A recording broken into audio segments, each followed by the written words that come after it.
John, thank you so much for being with us once again on CNN Business Arabic. It's great to be back. I want to start by asking you, so 1 year in for Liberation Day tariff announcement, has the global trade system proved to be more resilient than you expected?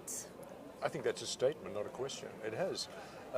Look, we always took the view that the system itself is resilient. The challenge for the system is not its resilience, it's the need for it to continue to change so that it's relevant.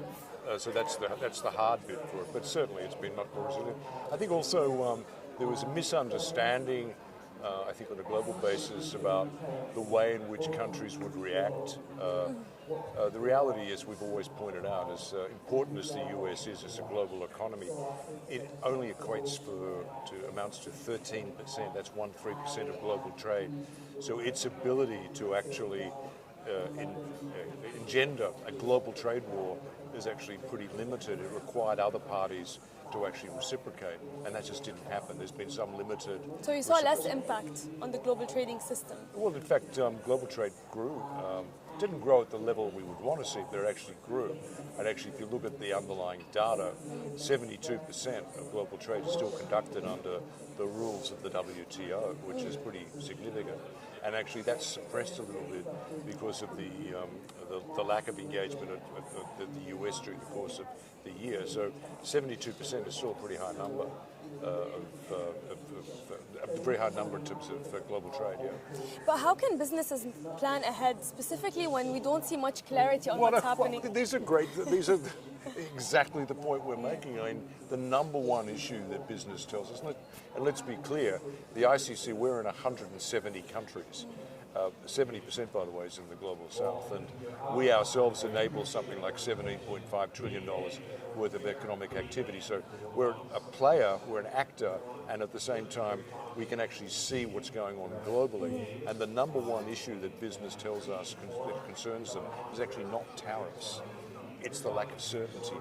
And it's that lack of certainty that's causing them to pause some of the investments they would normally make, pause hiring that extra person, pause opening that office, pause signing that contract. So that's the issue that's confronting business. And so one of our jobs, by the way, and what we're actually very good at, is we can actually create certainty where there is uncertainty and actually create some clarity when there is a lack of clarity. Also, the UAE is a big player when it comes to the CEPA agreement, the Comprehensive Economic Partnership Agreements. Do you think the UAE has established a model that other countries can look at when we talk about free trade and that? Well, I mean, the UAE is doing what every sensible government should be doing, which is creating optionality. It's actually creating vectors for its economic growth with the countries that make a difference to it, or with the regional groupings that make a difference to it. I mean, look at the leadership the UAE is showing in developing the Future Trade Investment Partnership Group, which is smaller, like-minded countries coming together, not to actually make bold pronouncements, but actually do stuff. And we're actually partnering with the UAE on that. So this is a practical thing we're doing, because what they want to do is actually untap pent-up economic demand. So we're creating the opportunity for companies to use trade tech to actually get goods moving across borders using technology. That's these are quite innovative approaches that have been taken by the Emirati government. And when we talk about the AI revolution, do you see it as widening the gap between, let's call them, the digital elites and the global south? That is one of the key risks, actually. And that's why it's really important. We've had this discussion a number of times with global policymakers and with global tech as well. Yeah, okay, we understand that the technology itself drives opportunity and actually has promise there. But unless we're actually able to show that it benefits, you will find that economies, and particularly economies in developing emerging economies that do not have AI-enabled economies, will actually be arguing for restrictions on the use of AI.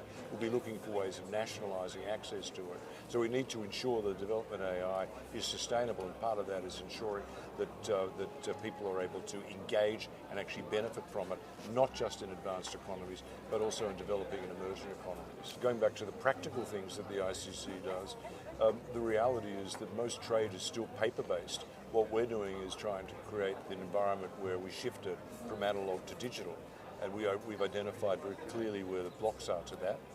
The reality right now is that more than 90% of bills of lading, which is one of those fundamental kind of tools that are used for global trade, is still paper-based, and we're in 2026. one of the inhibitors is that courts, domestic courts, do not recognise digital electronic records. So what we've done is work to create the legal reforms to allow them to actually do so, but that requires governments to actually enact those reforms. And so we've now got the commitment of something like 60% of the weight of global trade of governments that actually support that to get that done. So that's, I think that's making quite a significant shift towards a paperless trading environment, and that's being led by the ICC. Thank you so much for being with us on CNN Business Arabic. It's a pleasure. Good to see you.